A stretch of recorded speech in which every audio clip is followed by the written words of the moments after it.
आज ही डाउनलोड करें और अपने पसंदीदा शोज का आनंद लें। आप लोग यहीं रुकिए।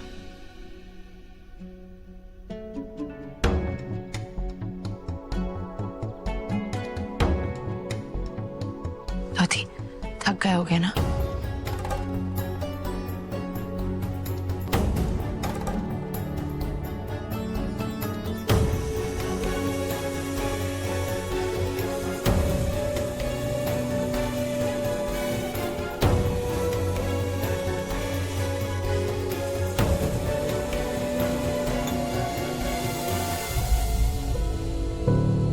कहाँ से शुरू करें? आज से करते हैं। तो हमको बनारस से बाहर निकालने का मकसद सिलाई मशीन नहीं था, बल्कि बेवकूफ बनाना था। हमें ना हमेशा से ऐसा लगता था कि हम चारों ना चार पाई के चार पैर जैसे हैं। अगर एक को भी कुछ होगा ना तो पूरी चारपाई टूट जाएगी। नहीं, हम गलत थे।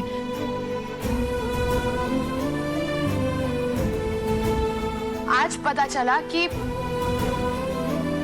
तीन पैर मिलकर चौथे पैर को काट सकते हैं। एक पैर कट गया माँ, हम गिर गए माँ।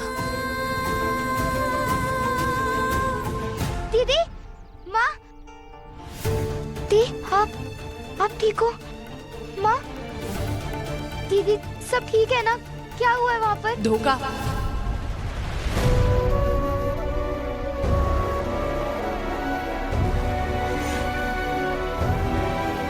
हमारे साथ। तुम काहे इतना परेशान हो रहे हो?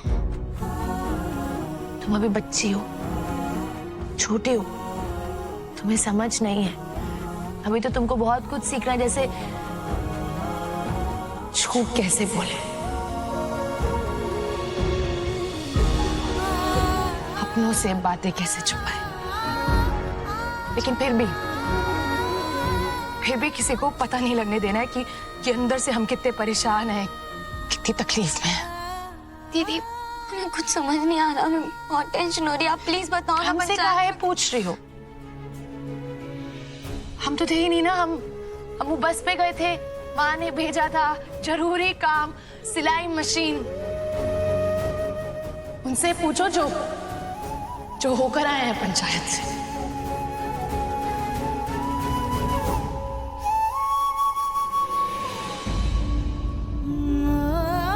हम जानते हैं तुम अंदर से टूट चुकी हो और समझने की कोशिश करो बेटा। नहीं माँ, अब नहीं समझ सकती हम पे क्या बीत रही है।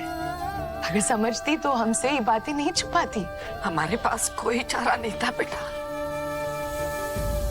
पंचायत का फैसला हमारे पक्ष में आया है।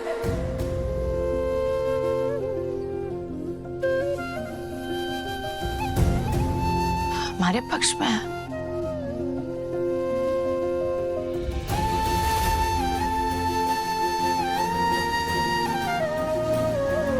ठीक है, मतलब हम जितना परेशान हो रहे थे वो सब परेशानी खत्म। कन्यादान, घर, ढाबा, अब तो वो हमारा कन्यादान करेगा ना, बोला मनोहर। मनोहर ने कहा कि वो कन्यादान करेगा, हमारी शादी पे आएगा। नहीं बोला।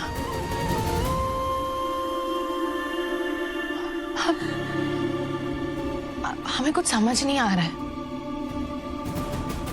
हम भी तो तुम्हें इंसाफ के लिए कोर्ट लेकर जा रहे थे ना। तब तो तुमने अपने ऊपर केरोसिन छिड़क लिया था। हम सबकी रक्षा के लिए एक फैसला किए हैं कि हम उनसे कानूनी तरीके से लड़ेंगे। हम तीनों को अनाथ बनाने की कोशिश कर रही थी। स्नेहा क्या बोल रही है? सही तो बोल रही है। नहीं, बाप तो है नहीं हमारे पास। हमारे पास तो सिर्फ तुम हो ना। अगर तुम्हें कुछ हो जाता तो हम तो अनाथ हो जाते। बाप तो पहले ही मर गया।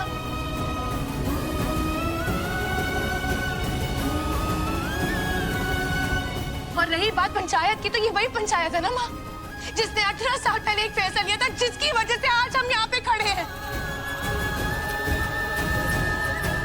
तो फिर उसके पास गई थी इंसाफ के लिए। पंचायत इंदु बुलाई थी बेटा। अगर हम नहीं जाते, दोनों गांव के सामने हम गलत साबित होते।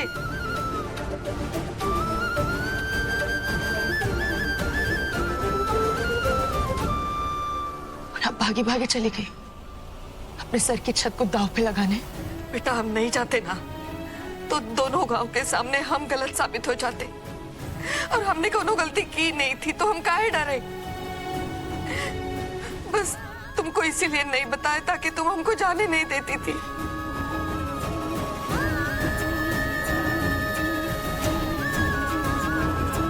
तो हमको इसलिए नहीं बताया गया ताकि हम आपको ही करने से रोक ना दे।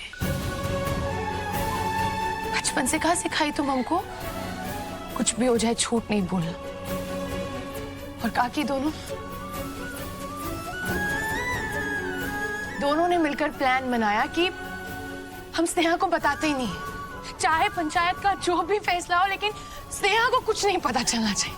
आसान नहीं था स्नेहा, बहुत मुश्किल था तुमसे छुपाना, पर हम माँ का मजबूरी भी समझते हैं।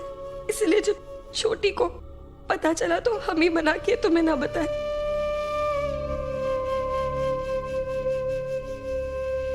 वही तो दीदी, वही जानना है हमको कि हम ऐसा कौन सा पाप किया है, कौन सी गलती की है कि हमारे परिवार को हम पे भरोसा ही नहीं रहा। पता है, पूरे गांव में जाके हम बताते थे, प्राउडली बताते थे कि हमारा परिवार एक मुट्ठी है।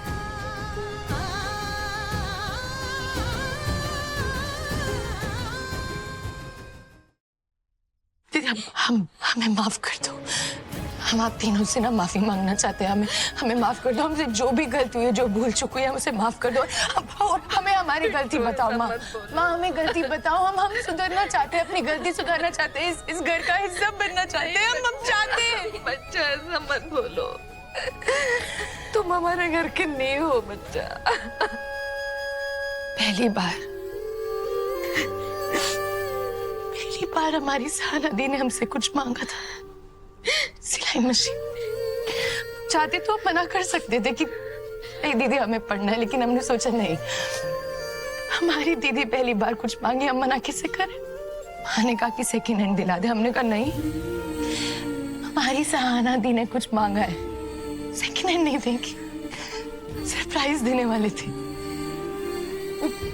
कुछ पैसे थे किताबों के लिए, वो लेके गए थे कि नई मशीन लेकर आएंगे, दी को सरप्राइज देंगे। दी को नहीं, सबको सरप्राइज देंगे, लेकिन यहाँ तो हमको सरप्राइज मिला। दी हमें माफ कर दो स्नेहा।